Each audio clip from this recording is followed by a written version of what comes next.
Do my safe start, make sure it's in neutral, make sure my parking brake is applied. My right foot is over the service brake. I'm gonna put it into night run, shift it twice, make sure that the ABS light come on and go off. It went off. See how it went off now? Alright, now it came on. All the lights are working properly. Okay, it's good. Now I'm gonna do a safe start, turn on the engine. Alright, my engine is turned on. Right now I'm gonna wait until my governor cut off, but I'm locating my tanks. All right, I have my primary tank, which is a green needle. That's the needle I'm looking forward to. I'm looking forward to rise, which is rising, and I'm looking forward to stabilize. Once it's stabilized, once it's completely stabilized and not moving anymore, the governor has cut out. All right, so I'm waiting for it to cut out. After it cuts out, then I'm gonna start my air brake test.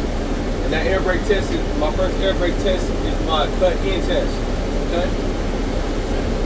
And the way I would conduct my air brake test, my cut-in test, is what I would do is I firmly apply pressure to my service brake one time. I'll count 3 to 5 seconds, and I'm looking for my primary needle to rise.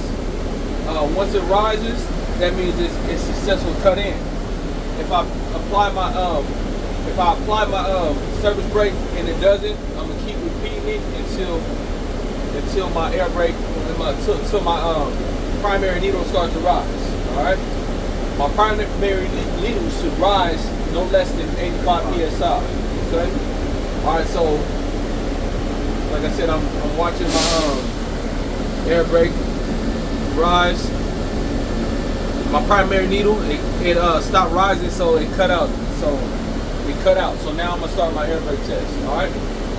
So like I said, apply,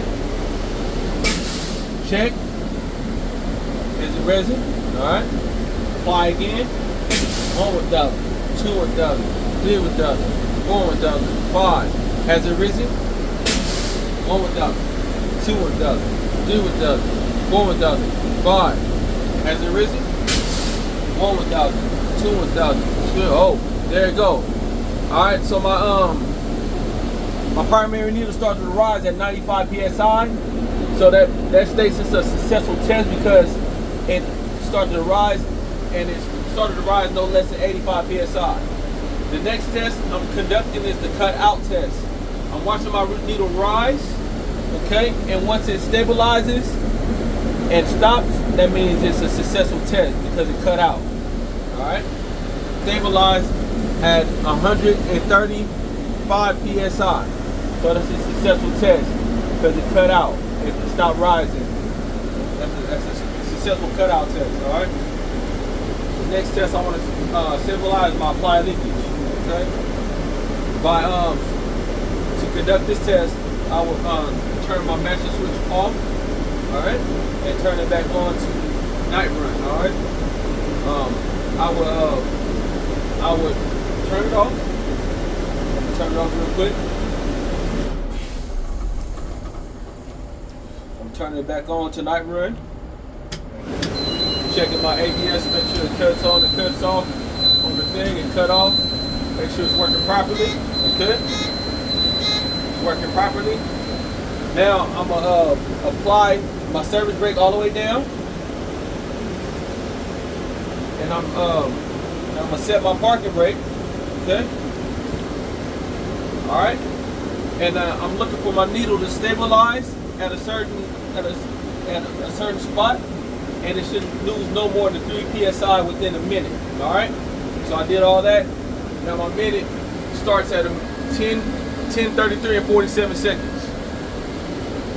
That's a test because I lost no more than 3 psi within that minute. All right, I lost 0 psi in that 1 minute. All right, the next test I'm gonna conduct is the low air warning. By doing this, I continue to fan the brake until the low air warning light comes on. The low air warning light should come on no less than 55 psi. All right, so I'm gonna start fanning my brake. I'm looking up, fanning my brake.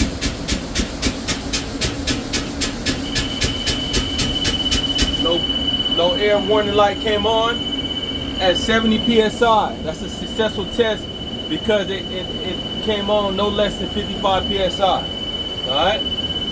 The next test I'm going to conduct is a spring brake pop test. I'm going to continue to fan my brake until the spring brake pops. Okay?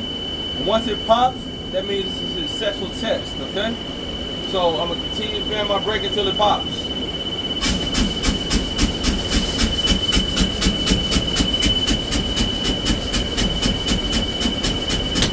The spring brake popped at 55 psi, so that's a successful test. Alright? Now that concludes my air brake test. I did my air brake test.